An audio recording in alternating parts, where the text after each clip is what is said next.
if you're one of the patients that we've given this Denneroll traction device to, and it's for the mid position of the neck, I'm going to show you where to place that.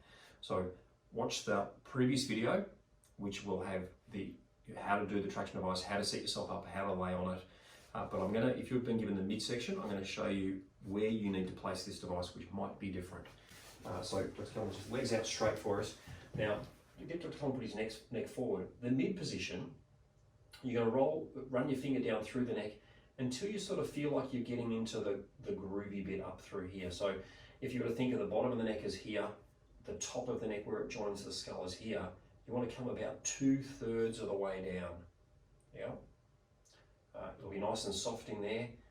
That's exactly where we want you to place the device. So again, really simply, we're going to put the device on the ground. I'm going to get Dr. Callum to lay back on it. And there it is. Now if you've watched the previous video, you'll see that the traction device was way further down. It was more at the level of the shoulders, whereas this is higher than the shoulders, and it's right at that bottom third of the neck. So that's the position. If you've been given the mid position for the neck, this is where you want to put it.